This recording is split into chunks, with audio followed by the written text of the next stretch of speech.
Assalamualaikum warahmatullahi wabarakatuh. Selamat siang, salam sejahtera, Om Swastiastu, Namo Buddhaya, salam kebajikan. Berjumpa lagi dengan saya Ikomang Arina. Teman-teman sekalian, sekarang kita berada di satu lokasi yang sangat alami. Di sebelah kiri saya ada saluran irigasi yang sangat besar. Ini saluran primer dari Bendungan Sausu. Sebelah kanan saya ada lokasi persawahan yang sangat hijau. Kita sekarang akan membahas mengenai penyakit stroke.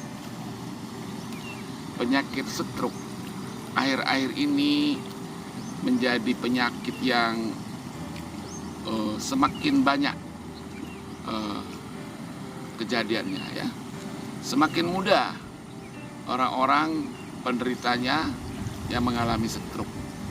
Biasanya sakit stroke itu dialami oleh orang yang sudah sangat tua karena proses penuaan. Akan tetapi akhir-akhir ini penyakit stroke ini juga menyerang orang-orang yang masih muda, ya, masih antara 40 sampai 50 sudah kena stroke. Mengapa itu terjadi? Mari kita bahas supaya kita bisa mencegahnya. Tapi sebelum dilanjutkan, tolong teman-teman yang belum like, yang belum subscribe, mari kita subscribe video ini supaya video-video saya lebih banyak menjangkau teman-teman di seluruh dunia. Oke, teman-teman sekalian, mari kita bahas mengenai penyakit stroke. Stroke itu adalah salah satu dari penyakit pembuluh darah yang menyerang pembuluh darah di kepala, tepatnya pada otak, ya. Penyakit ini menyebabkan terjadinya kelemahan pada saraf pada tingkat yang ringan. Jadi bisa terjadi kelumpuhan sebelah kiri atau sebelah kanan.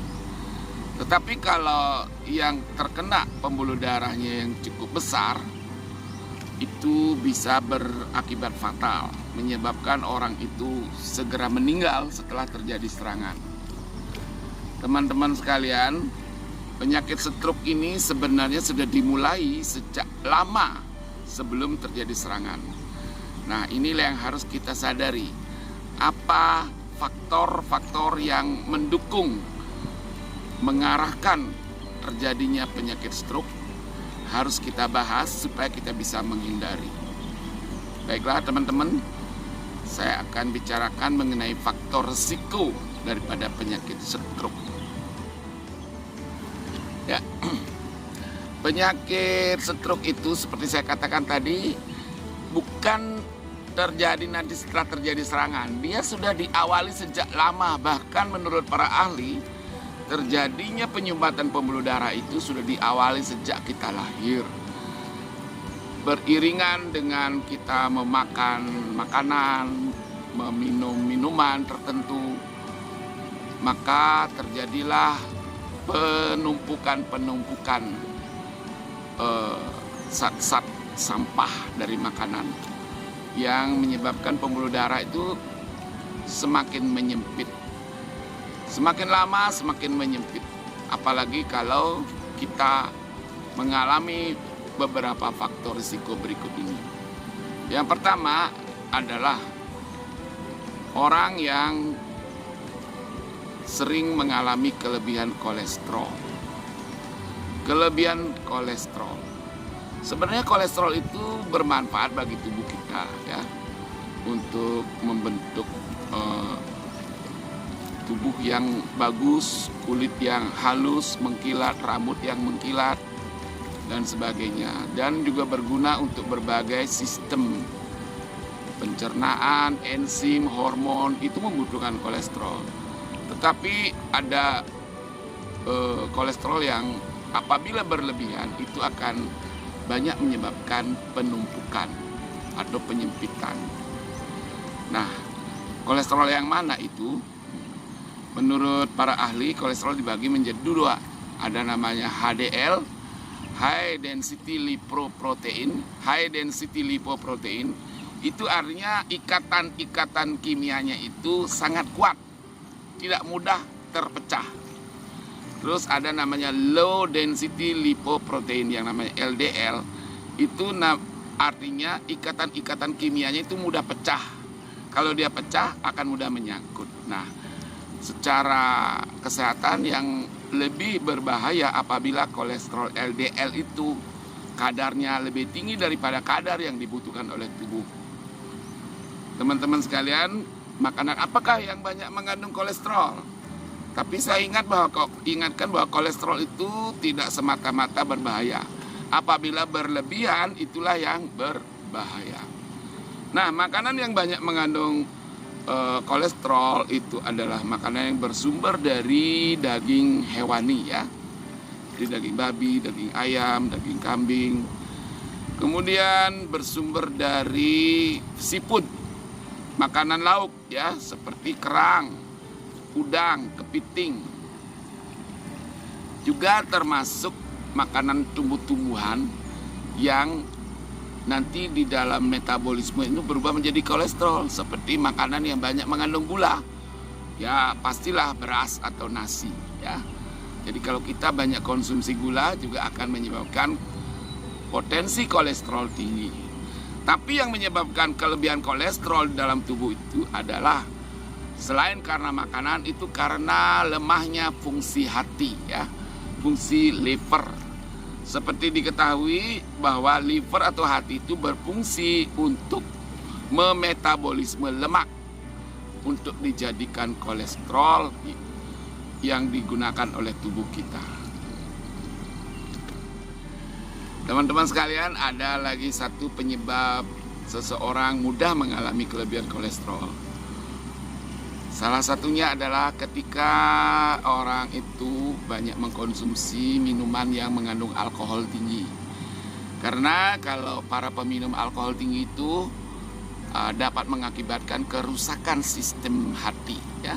Kalau hatinya sudah rusak, lemah, maka hati tidak bisa mengolah lemak, sehingga lemak darah itu bebas mengalir di dalam darah, menyebabkan lebih banyak penyumbatan. Oke teman-teman, saya kira mengenai kolesterol itulah dia. Tetapi teman-teman, kalau Anda terpaksa harus mengkonsumsi makanan yang banyak mengandung kolesterol, misalnya makan daging dan sebagainya, kita imbangilah dengan makanan yang mengandung serat. Makanan yang mengandung serat itu akan menyebabkan kandungan lemak itu agak minimal untuk diserap, karena serat itu akan menangkap lemak itu di dalam usus, sehingga tidak tercerna dia, jadinya dia akan terbuang melalui kotoran bersama serat.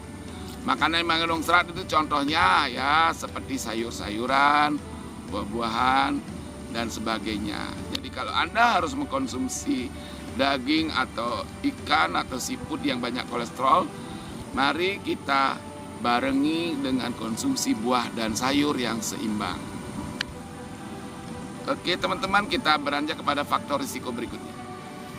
Baiklah teman-teman sekalian, kalau Anda seorang perokok, mohon maaf jangan tersinggung ya, karena menurut penelitian para perokok itu beresiko juga untuk kena sakit stroke, apalagi kalau dibarengi dengan kelebihan kolesterol. Nah, saya akan ceritakan kenapa rokok itu meningkatkan resiko terjadinya stroke. Kalau seseorang merokok, nikotin itu dihirup langsung dan masuk ke dalam pembuluh darah. Lama-kelamaan nikotin itu akan menimbulkan perlukaan halus di dalam pembuluh darah.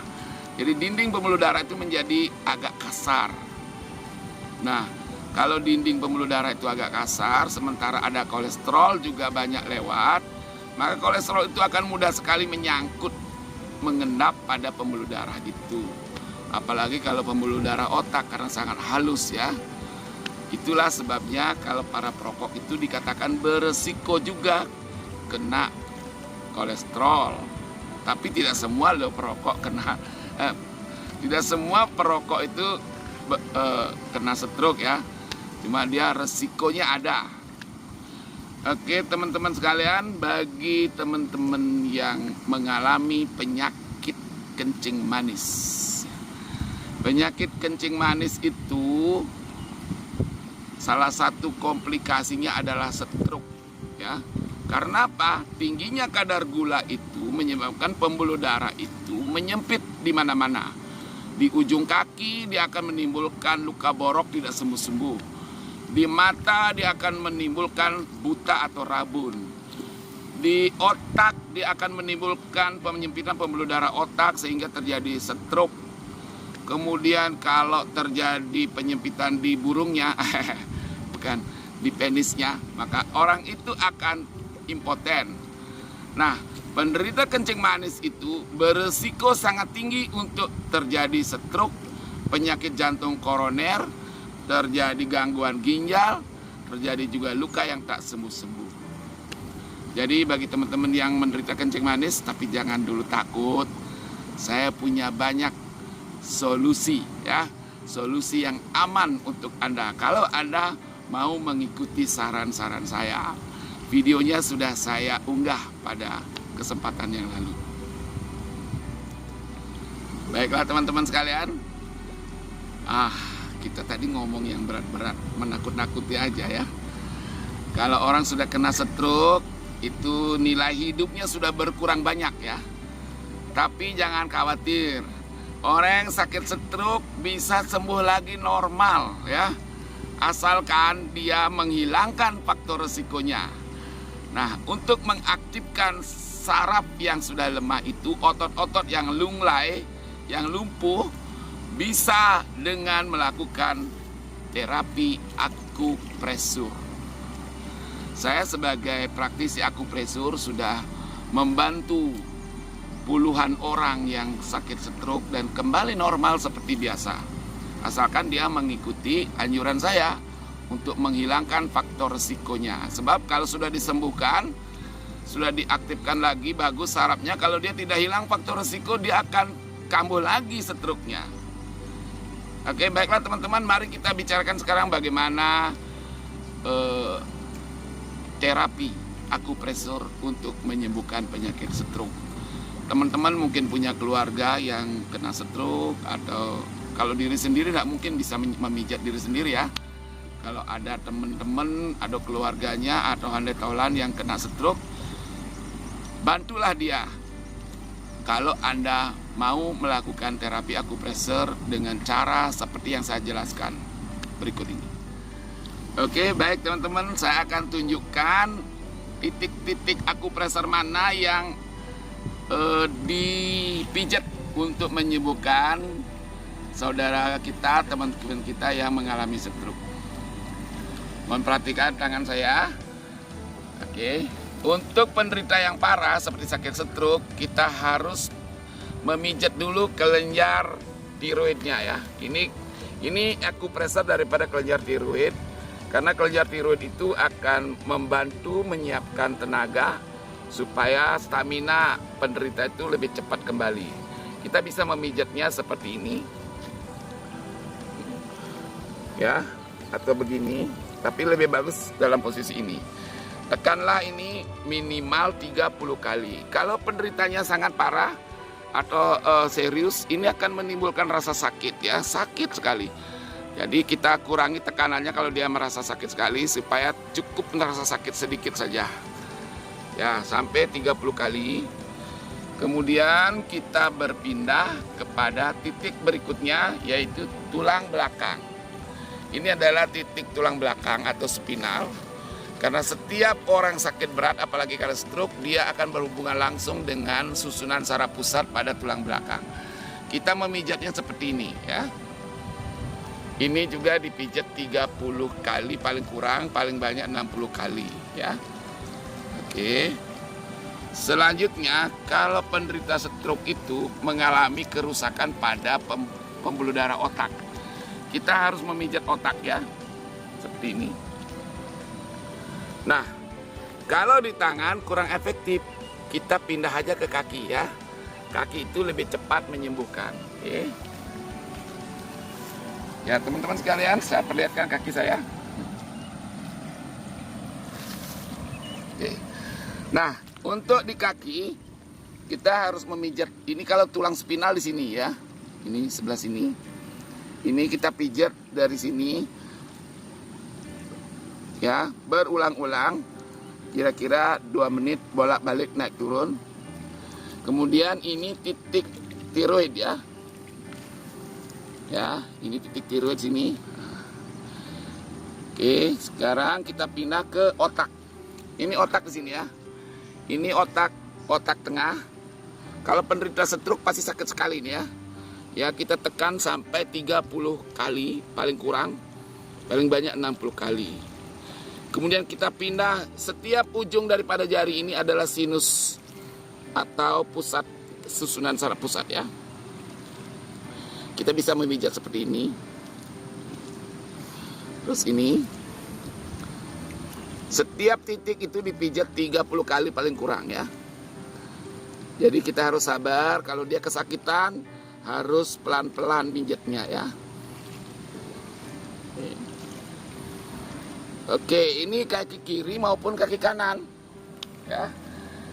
Baik, kemudian kita pindah lagi pada titik akupresur ginjal. Ini di sini ya. Jadi kalau orang yang sakit stroke itu biasanya di bar sebagai darah tinggi dulu ya. Untuk menormalkan tekanan darah kita pijat titik ginjalnya. Oke. Baik, teman-teman sekalian, kalau orang sakit stroke itu hampir semua organnya bermasalah. Mari kita pijat saja seluruh titiknya ya. Contohnya ini titik usus. Kalau orang sakit stroke juga ususnya pasti bermasalah juga ya. Ini usus, ini lambung, pasti akan sakit. Dimana-mana pun dia dipijat akan kelihatan sakit. Ya. Kalau ini jantungnya ya. Terus kalau orang yang stroke itu juga biasanya tekanan darah tinggi, dia mengganggu juga saraf mata.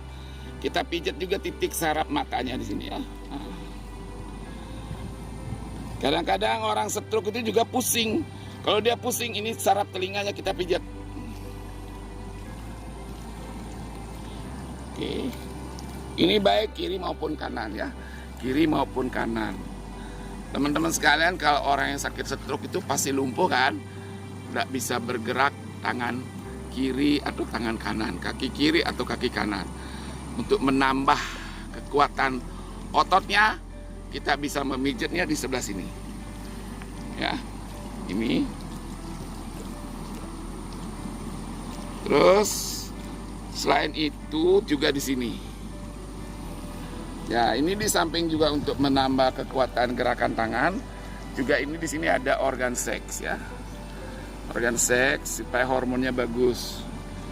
Nah, terus biasanya orang stroke baunya rendah sebelah, tinggi sebelah. Yang kena sakit pasti rendah ya. Jadi untuk membangkitkan otot-otot bahunya, kita pijatnya di sini. Ini ya, ini titik otot bahu. Kalau Anda pun lelah misalnya sakit bahu, ini sangat berguna ya untuk menghilangkan sakit bahu. Terus di sini ya. Nah, ini. Oke. Ini terutama pada sisi yang lemah ya, pada sisi yang lemah. Oke, kalau kakinya juga lemah, kita pijat di sini. Jadi ini titik ini titik daripada pinggang bawah. Ini pinggang bawah bagian depan, ini bagian belakang. Jadi kita memijat seperti ini kalau sendiri, tapi kalau pijat dari depan dia harus bagaimana caranya supaya baguslah pijatannya. Oke.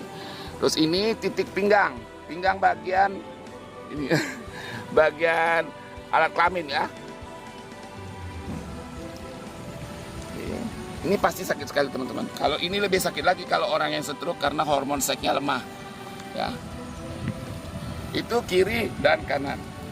Teman-teman sekalian, yang perlu diperhatikan adalah setiap titik itu dipijat paling kurang 30 kali sampai 60 kali. Kalau pasiennya terlalu berat, kita kurangi tekanannya supaya dia tidak terlalu kesakitan. Ya. Ingat ya, semua titik harus kita jelajahi. Kalau dia sakit, kita singgah di situ, pijat paling kurang 30 sampai 60 kali. Setelah memijat, setelah terapi, ingat minum air hangat ya. Kalau bisa minum air hangat isi jeruk nipis, supaya kotoran-kotoran yang lepas dari organ-organ tadi masuk ke dalam pembuluh darah segera dikeluarkan melalui kencing. Baiklah teman-teman sekalian, itulah teknik atau titik-titik pijat daripada penderita stroke. Kalau kita melakukannya dengan sabar setiap hari, sebenarnya bisa pagi, bisa sore. Ya, dalam waktu kira-kira 12 hari perubahannya sudah nyata ya. Tapi tergantung juga berat ringannya stroke. Tergantung juga umurnya, semakin tua makin lama, makin muda makin cepat dia sembuhnya. Baiklah teman-teman sekalian, saya kira itu yang bisa saya sampaikan untuk memijat penderita stroke. Tapi yang paling penting adalah bagaimana mencegahnya. Mari kita hindari faktor resikonya. Saya kira tidak ada yang lebih baik daripada mencegah ya. Karena penyakit stroke itu memberikan dampak ekonomi yang sangat berat. Kalau seorang lelaki yang sedang aktif bekerja harus memberikan penghidupan kepada keluarganya, lalu dia kena stroke, lalu dia harus tidak bekerja, berat sekali itu. Terus dampak sosialnya, kalau seorang penderita stroke, dia memegang jabatan, dia memiliki jabatan politik, itu juga sangat berat dampaknya. Akan lebih baik kalau kita mencegah. Cegah lebih baik daripada mengobati. Saya ingatkan lagi faktor resikonya tadi, para penderita stroke kemungkinan akan mengalami stroke apabila kelebihan kolesterol, merokok, ditambah lagi dengan konsumsi makanan atau minuman yang tidak menyehatkan tubuh ya. Baiklah teman-teman sekalian, semoga apa yang saya sampaikan bermanfaat. Apabila ada kekurangannya tolong diperbaiki. Kalau Anda rasa bagus, mari kita share video ini agar lebih banyak orang bisa mengakses channel video saya ini. Terima kasih atas perhatiannya. Bagi yang belum subscribe, saya ingatkan lagi, tolong subscribe supaya channel ini bisa berkembang dan memberikan manfaat lebih banyak kepada masyarakat. Oke, sampai di sini perjumpaan kita siang hari ini di alam yang sangat indah ini. Saya ucapkan terima kasih atas perhatian Anda. Wassalam.